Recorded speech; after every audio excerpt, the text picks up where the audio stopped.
3 सितंबर 2024 भारत में मंगलवार है। टुडे इज 3 सितंबर 2024 and it's Tuesday in Bharat. आज की मुरली का जादुई रहस्य स्वयं को प्रेरणा देने के लिए मैजिकल सीक्रेट्स ऑफ टुडेस मुरली फॉर मोटिवेटिंग द सेल्फ। रोज रोज की मुरली सुन के पढ़ के मनन करके बाबा की बातें बुद्धि में शक्ति बनकर दौड़ते रहते हैं। जैसे कोई रोज शक्तिशाली खुराक खाता है तो ताकत दिखाई देती है, वो खून में ताकत बन के दौड़ती है। ऐसे ही ये बाबा की मुरली है। बेसिक फंडामेंटल पॉइंट रिवाइज करके रियलाइज करके उसमें स्थित होना है। जितना जितना ये बाबा की मुरली को हम गहराई से बुद्धि में धारण करते जाएंगे, तो बाबा ने जो कहा आज की मुरली में कि आपका संपन्न पूज्य मर्सीफुल स्वरूप प्रत्यक्ष हो जाएगा। और जब हम संपन्न बनेंगे तो इस पुरानी दुनिया के सभी आत्माओं को मुक्ति मिल जाएगी। प्रकृति भी सतो प्रधान बन जाएगी। तो इस सब का आधार हम आत्माएं हैं। आज की मुरली का अगर एक ही शब्द आप मुझे कहो तो मैं कहूंगा तंग नहीं होना है, कुछ भी हो जाए। वैसे आजकल तो डॉक्टर्स भी अभी कहने लगे हैं कि हर बीमारी का आधार तनाव है। डॉक्टरों का शब्द है साइकोसोमेटिक इलनेस। डॉक्टर्स इस बात को अच्छी तरह से जानते हैं। साइक माना आत्मा, सोमा माना शरीर, मनोकायिक बीमारियां कहते हैं, जिसका बीज मन में होता है और लक्षण शरीर में दिखाई देते हैं। तो अभी इनकी संख्या डे बाय डे बढ़ते जा रही है और इस सब की जड़ में है तंग होना। तंग जिसको हम स्ट्रेस कहते हैं, तनाव कहते हैं। अभी इसके ऊपर आप चिंतन कर सकते हैं कि लोग किस किस से तंग होते हैं। तंग होना वास्तविक अर्थ है टाइट होना। जैसे बाबा ने कहा कोई भी वस्त्र टाइट होता है तो उसको उतारने में तकलीफ होती है। आजकल के युवा लोगों की मजबूरी कहो, फैशन के नाम पर वो टाइट वस्त्र पहनते हैं। कितना तकलीफ होती होगी, पर फैशन है, शरीर का प्रदर्शन करना चाहते हैं तो टाइट, जहां भी टाइट होगा तो वहां दुख होना ही है। बाबा ने आज विशेष याद दिलाया है कि ज्यादा करके पुराने शरीर में हिसाब किताब आएंगे। तो इट इज क्वाइट नेचुरल, जब मनुष्य बहुत दुखी हो जाता है तो हमने बहुत पेशेंट्स को बोलते हुए सुना है कि वो पेशेंट्स कहते हैं इससे तो मर जाना ही अच्छा है। बहुत सारे लोग, अभी उम्र हो जाती है, 4 बातें शास्त्रों में कही कि जन्म, जरा, व्याधि और मृत्यु। जन्म के बाद आप बच्चे होते हैं, युवा होते हैं, फिर बूढ़े होते हैं, फिर व्याधि होती है और मृत्यु होते हैं। तो बूढ़े होने के बाद या उम्र बढ़ने के बाद अलग अलग तकलीफें चालू होती है, तो एनर्जी डाउन रहती है। मैं जब यूथ का सेशन लेता हूँ तो मैं ये ट्रांजिशन के बारे में बताता हूँ कि बचपन में एनर्जी बहुत होता है और टाइम भी होता है। जब बड़े हो जाते हैं तो और धन नहीं होता है बच्चों के पास। बड़े होने के बाद आपके पास धन होगा, एनर्जी होगा, लेकिन टाइम नहीं होगा। बूढ़े होने के बाद टाइम ही टाइम रहता है और धन भी रहता है, लेकिन एनर्जी नहीं रहती है, क्योंकि एनर्जी डिप्लीट हो जाती है, थक जाते हैं जल्दी। तो थकाने वाली चीज कौन सी है? तो बीमारी थकाती है, परेशान हो जाते हैं। आप सोचो, किसी को कंटिन्यूअस दर्द है घुटने में, कमर में, या मूड ऑफ है ना। बहुत सारे कारण हैं, बहुत सारी बीमारियां, सांस फूलती है।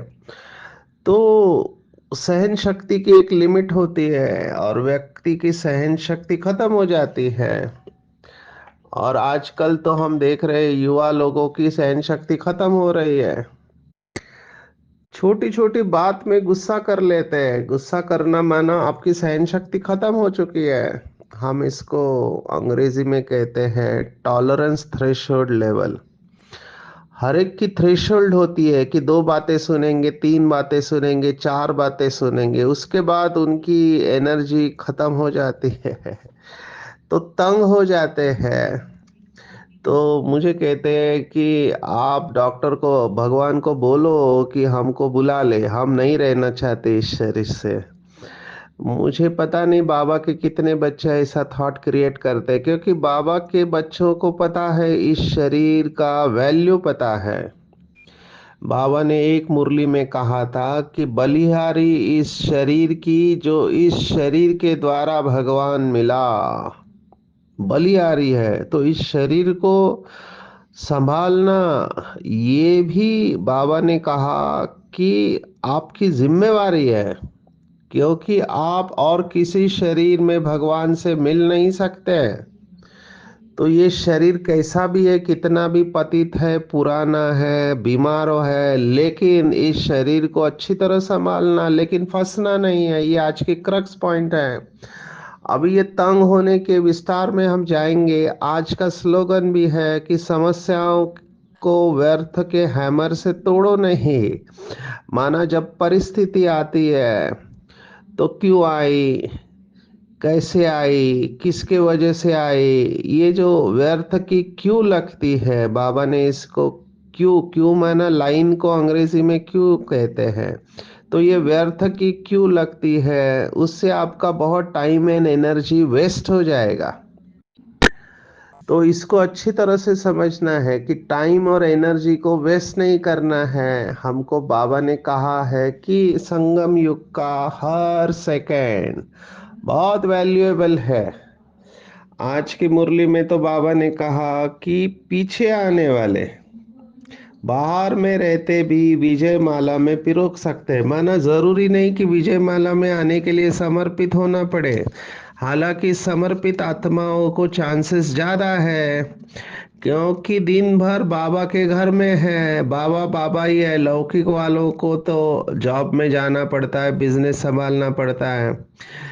तो चांस वैसे देखा जाए तो समर्पित भाई बहनों को ज्यादा है। लेकिन बाबा ने आज कहा कि बाहर में रहते भी विजय मालों में पिरो सकते हैं। ऐसी बातें जो बाबा कहता है घर गृहस्थ वालों के लिए, पीछे आने वालों के लिए, उसको हमको नोट करके रखना चाहिए। क्योंकि भगवान वाच है, भगवान कभी झूठ नहीं बोल सकता। बाबा ने ये कहा हुआ है। मैंने अभी कुछ दिन पहले मनोहर इंदिरा दादी जी का अनुभव सुनाया था, जो बाबा कहते थे कि माला में कौन कौन आएंगे उसकी लिस्ट बनाओ। तो कई, और जो समझते हैं कि हम माला में आएंगे तो अपना नाम दादियों को बता दो। तो कई लोगों ने गुप्त रूप में अपना नाम दिया था। तो दादियों ने अपनी अनुभव के आधार पर, कितने सेंटर है अभी तो देखो, 140 देशों में सेंटर है। और दादियों दादियों की नजरों में जो है, तो दादियों ने अपनी समझ के आधार पर नाम दिए थे। एक बार नहीं, दो बार ये एक्सरसाइज हुआ, और दोनों बार बाबा ने कहा आपने जो नाम दिए उसमें से 50% भी नहीं है। माना आप सोचो बाबा के छिपे हुए रत्न कितने होंगे। ये एक हमारे लिए इशारा है। जब ये नाम लेके गए थे बाबा के पास, तो बाबा ने स्पष्ट कहा था कि जो दुनिया के नजरों में है वो बाप के नजरों में नहीं, और जो बाप के नजरों में है वो दुनिया के नजरों में नहीं। इसका मतलब ऐसी आत्माएं हैं जिनके बारे में निमित्त आत्माएं भी नहीं जानती अच्छी तरह से। अभी बाबा ये किसके बारे में कह रहा है हम नहीं जानते। अगर आपको याद हो, कुछ दिन पहले, माना कुछ हफ्ते पहले, संडे की मुरली में बाबा ने कहा था व्यक्तवाणी में कि ऐसी माताएं हैं जिनका अनुभव अगर कोई प्रेसिडेंट प्राइम मिनिस्टर सुने तो उनकी आंखों से आंसू आ जाए। अभी देखो भगवान की नजर कहाँ पर है। तो कभी भी तंग नहीं होना चाहिए। कितने भी पेपर आए, आप जरा हिस्ट्री को पढ़ो। ब्रह्मा बाबा ने, मम्मा ने, दादियों ने कितना सहन किया होगा। स्थापना में कितने विघ्न पड़े थे, लेकिन ये आत्माओं ने एक बल एक भरोसे रहकर इन सब विघ्नों को पार किया। अभी भी देखो यज्ञ में कितने विघ्न पड़ते हैं, कितनी सारी आत्माएं विरोध करती है, लेकिन जो एक बल एक भरोसे है, निश्चय पक्का है, उनको कोई हिला नहीं सकता। यही आज का वरदान भी है कि हलचल में अचल रहना है, चाहे कुछ भी हो जाए। किसी भी पति देहधारियों से प्यार नहीं रखना है, क्योंकि हम पावन दुनिया में जा रहे हैं। तो आज की मुरली को हम शुरुआत करते हैं कि मैं शुरुआत करना चाहूंगा तंग होने से। तो जैसे बाबा ने कुछ दिन पहले मुरली में कहा था कि दुखों की लिस्ट बनाओ कि कौन कौन से दुख है मनुष्य आत्माओं को इस समय, और मुझे कौन से दुख है, क्या मैं भी दुखी हूं। वैसे होना नहीं चाहिए, क्योंकि हमारे जन्म जन्मांतर की आश पूर्ण हो चुकी है। ऐसे कहते हैं कि know that one thing bye knowing which everything else can be known. भगवान मिलने के बाद और कुछ भी पाना श्रेष्ठ नहीं रह जाता। भगवान मिल गया, सर्वोच्च प्राप्ति हो गई। अब सिर्फ उस प्राप्ति में खोए हुए रहना है, एक भी प्रश्न पूछने का नहीं रहता। आज बाबा ने कहा, बहुत सुंदर मुझे लगा, कुछ पूछना ही नहीं है, क्योंकि बाबा ने हमारे सभी प्रश्नों का जवाब दे दिया है। बाबा ने दो शब्द इस्तेमाल किए थे एक अव्यक्त मुरली में, प्रश्न चित्त और प्रसन्न चित्त। हमारे चित्त में या तो प्रश्न है या तो प्रसन्नता है। जहां पर प्रसन्नता है वहां प्रश्न रह नहीं सकते, और जहां पे प्रश्न है वहां प्रसन्नता रह नहीं सकती। तो प्रश्न चित्त नहीं बनना है, प्रसन्न चित्त। और प्रश्नों के जवाब बाबा ने दे दिया। कोई ये कह ही नहीं सकता है कि मेरे साथ ऐसा क्यों। मुझे बहुत बीमार लोग पूछते हैं, वाई मी। मैंने तो किसी का बुरा नहीं किया, मैंने गलत कोई खान पान, मैंने नॉनवेज नहीं खाया है, बाहर का कुछ खाया नहीं है, कोई गलत काम किया नहीं, मैंने पाप कर्म भ्रष्ट कर्म किया नहीं है, तो मेरे साथ ऐसा क्यों। ये प्रश्न हमको लौकिक वाले भी पूछते हैं। तो ये प्रश्न उठने ही नहीं चाहिए। मुझे ये ऐसा पति क्यों मिला, पत्नी क्यों मिली, बच्चे क्यों मिले।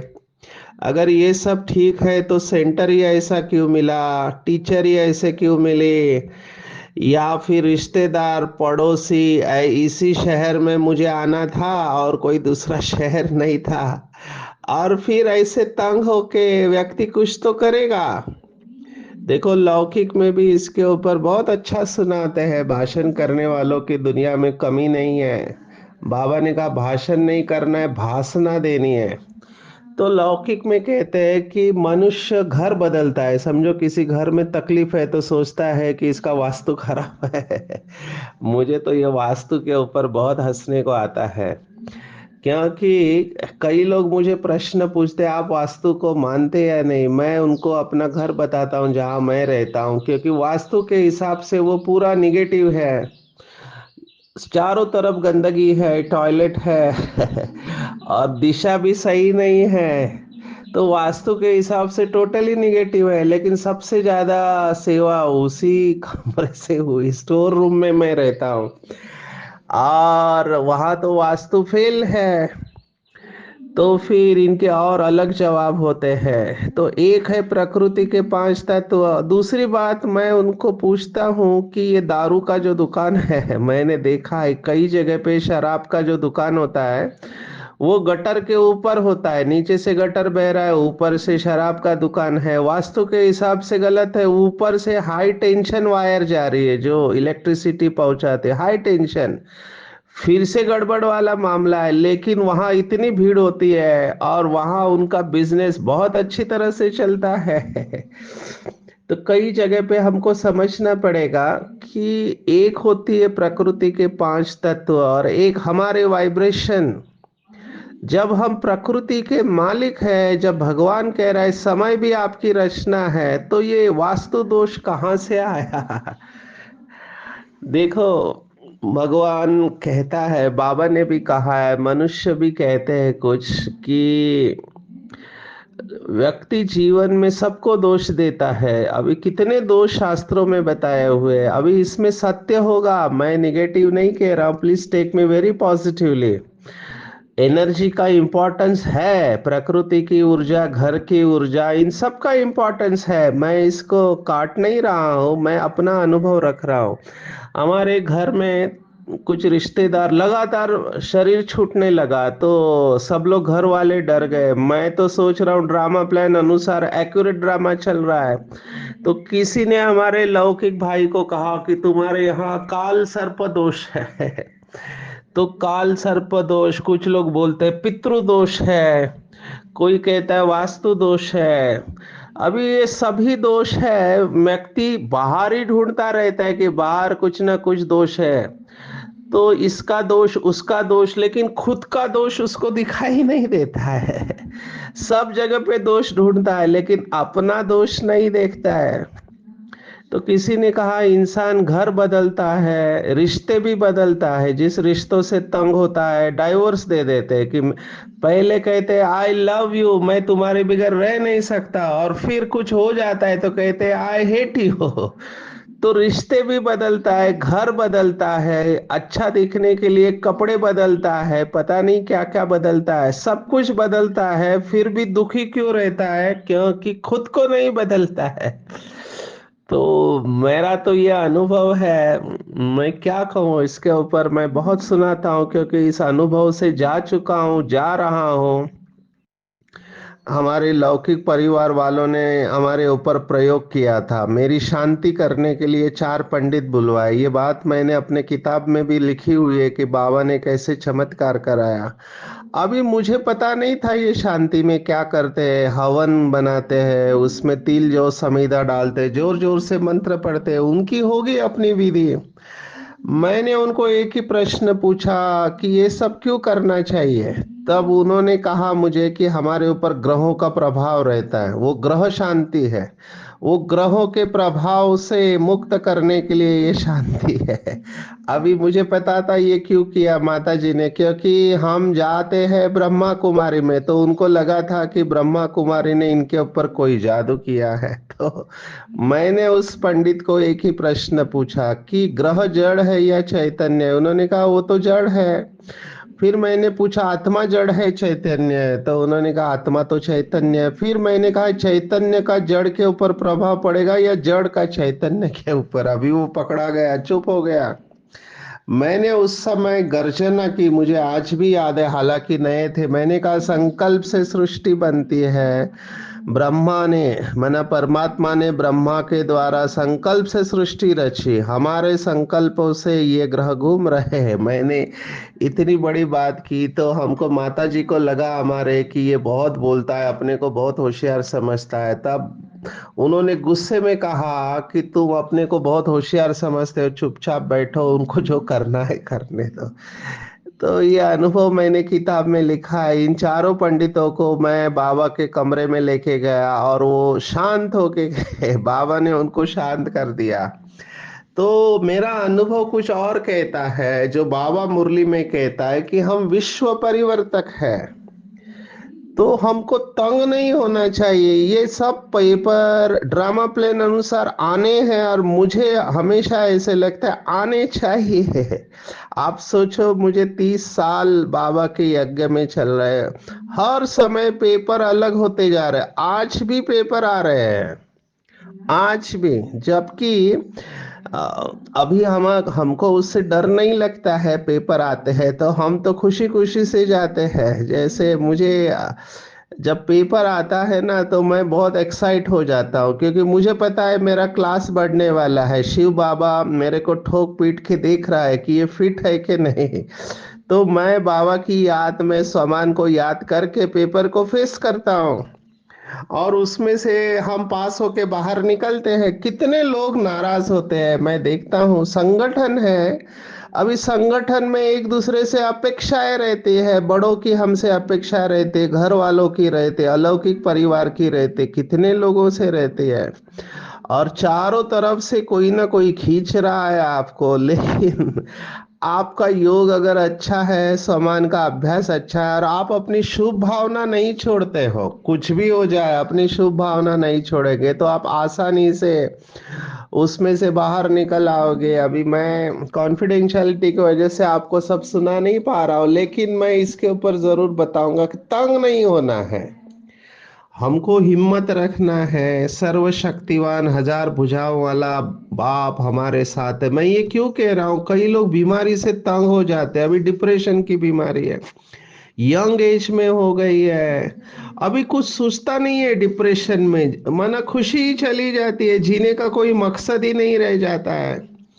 तो बहुत परेशान हो जाते हैं, और कुछ लोग फिर आत्महत्या का सोचने लगते हैं। तो कभी भी हिम्मत नहीं हारना चाहिए। ये टेम्पररी स्टेज है। कोई भी तकलीफ, बीमारी ज्यादा समय तक नहीं रहती है।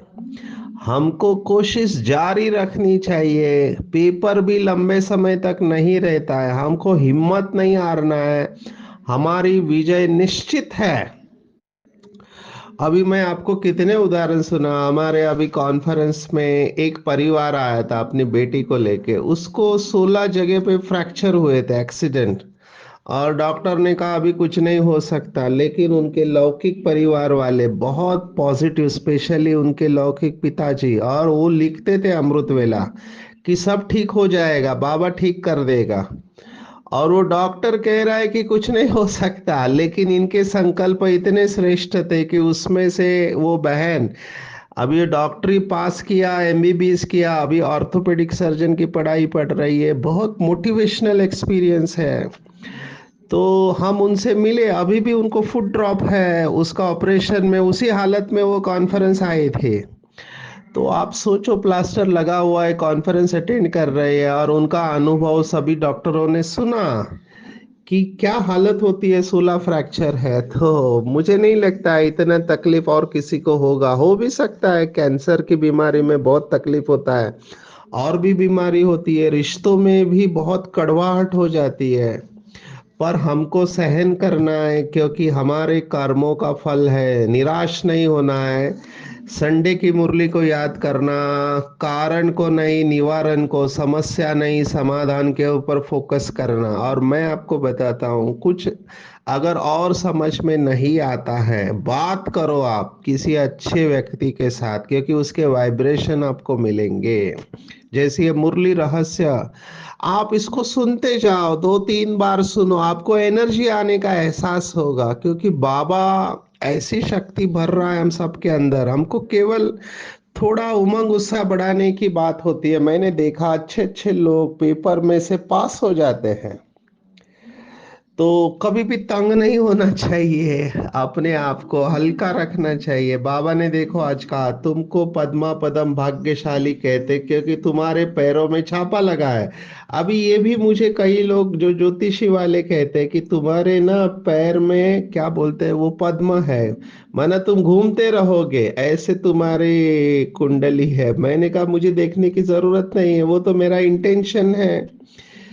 भारत में परिव्राजक सन्यासी होके गए जो एक स्थान पर 2-3 दिन से ज्यादा नहीं रहते हैं, तो वो संस्कार है सन्यास के। तो वो कहते नहीं, आपका कुंडली कह रहा है, आपका ज्योतिष कह रहा है कि आप एक स्थान पर रह नहीं सकते।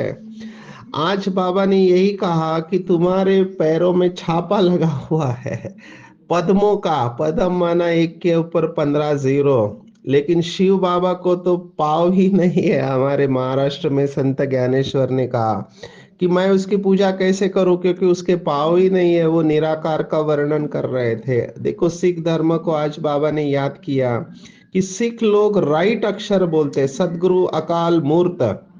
क्योंकि मूर्त यानी चेहरा ही नहीं है तो सदगुरु कैसे बनेंगे। आप अगर शिवलिंग को देखते हैं तो वहां पे चेहरा होता है।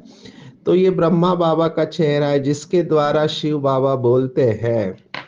बाकी धर्म स्थापकों की बात याद आई आई है, हमको नहीं बोलना है, लेकिन बाबा कह सकता है कि क्राइस्ट और बुद्ध को पतित पावन नहीं कहेंगे, क्योंकि वो आते हैं और उनके पीछे उस धर्म की सभी आत्माएं आती है। देखो क्राइस्ट आने के पहले क्रिश्चियन धर्म नहीं था, बुद्ध आने के पहले बुद्ध धर्म नहीं था। वो आत्माएं किसी और धर्म में थी, लेकिन क्राइस्ट के बाद क्रिश्चियन धर्म, बुद्ध के बाद बुद्धिस्ट धर्म चालू हुआ है। तो ये आत्माएं पीछे से आती है, वो वापस लेकर नहीं जाती है। जबकि बाबा जब आता है वो वापस लेकर जाता है। आज 2 बार बाबा ने कहा, देखो भगवान खुद कह रहा है कि मेरा जन्म दिव्य और अलौकिक है। एक बार नहीं 2 बार कहा हुआ है। तो खुदा खुद आकर अपना परिचय देता है। नई आत्मा जब आती है तो उसकी प्यूरिटी की पावर के वजह से बहुत उसके फॉलोअर्स होते हैं, उसका नामाचार होता है। अनायास शब्द शायद कुछ लोगों को समझ, अनायास माना आपे ही वो फेमस हो जाता है। उसको कहाँ जाने की जरूरत नहीं, वो बैठा होगा वहां भीड़ लग जाएगी।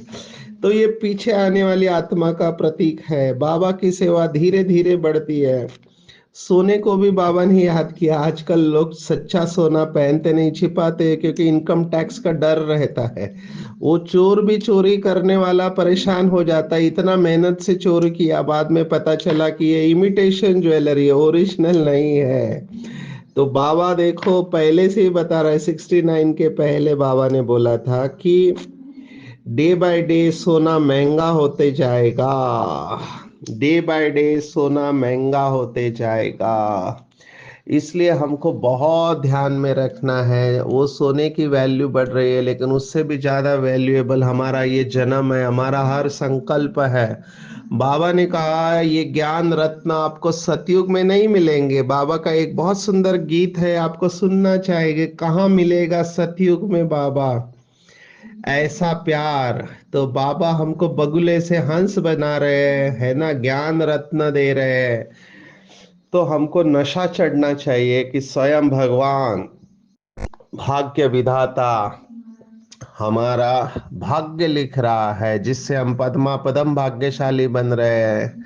तो कमल फूल समान पवित्र बनना है, किसी भी पति देहदारी से प्यार नहीं करना है। और जो इस समय की जरूरत है, मैं देख रहा हूँ जितना सेवा में जाते हैं हमको पता चलता है कि लोग बहुत दुखी है, और दुखी आत्माओं की लहर होगी वायुमंडल में। और आप सोचो अगर थोड़ा भी पेपर आया, समझो अर्थक्वेक हो गया या युद्ध हो गया, कितना तड़पती होगी आत्माएं। आप सोचो अभी ये लैंडस्लाइड जो हुआ केरल में, वायनाड में, और बहुत जगह पे जैसे बाढ़ आई है, कितना लोग दुखी होंगे, पुकार तो रहे होंगे भगवान को कि हे भगवान रहम करो। तो भगवान ने हम बच्चों को इसके लिए निमित्त बनाया है। तो हमको ये फील करना चाहिए, महसूस करना है कि लोग बहुत दुखी है। तो अपना मर्सीफुल का स्वरूप बाबा ने कहा धारण करो, स्वयं को संपन्न बना लो, तो ये दुख की दुनिया संपन्न हो जाए, यहाँ के दुख दूर हो जाए। इसके लिए अपनी शुभ भावना की लहर तीव्र गति से फैला। मुझे ये थॉट जो बाबा ने मुरली में दिया बहुत सुख देता है। मैं बैठे बैठे संकल्प करता हूँ कि विश्व की सर्व आत्माएं अनेक जन्म के लिए सुखी हो जाए। मैं हर एक कॉन्टिनेंट को विजुअलाइज करता हूँ, माना नॉर्थ अमेरिका, सेंट्रल अमेरिका, दक्षिण अमेरिका, यूरोप और अफ्रीका, आशिया खंड और ओशियानिया, माना ऑस्ट्रेलिया और आजू बाजू के देश। और मैं सबको विजुअलाइज करके बाबा की लहर फैलाने का अभ्यास करता हूँ। तो बहुत खुशी होती है कि बाबा ने इतनी शक्ति दी। एक स्थान पर बैठकर हम विश्व की आत्माओं को एनर्जी दे रहे हैं। तो समस्या के पत्थर फोड़ने में टाइम वेस्ट नहीं करो। समस्या तो आनी है ड्रामा प्लान अनुसार। जंप लगाओ, बाबा ने कहा, मैं कहूंगा उड़ो और उड़ाओ। जंप लगाने का टाइम भी चला गया है, ये बाबा पहले कहते थे जंप लगाओ। तो उड़ो। किसी ने कहा है कि आप उड़ नहीं सकते तो भागो, भाग नहीं सकते तो चलो, चलो चल नहीं सकते तो रेंगो। लेकिन रुको मत। Don't stop. आज की पूरी मुरली में टेक होम, बार बार मैं कह रहा, तंग नहीं होना है। प्रकृति, माया, देहधारी संस्कार हमको तंग करने की कोशिश करेंगे, लेकिन तंग नहीं होना है, खुशी में रहना है। बलिहारी शरीर की, शरीर के द्वारा शिव बाबा मिला। बाप की याद में बहुत बड़ी लॉटरी जो लगी है, उस प्राप्ति में रहना है। पद्मा पदम भाग्यशाली बनना है। प्रश्न समाप्त करने हैं। बाबा हमको ज्ञान रत्न देने दे रहे हैं, उसको चुगने वाले हंस बनना है।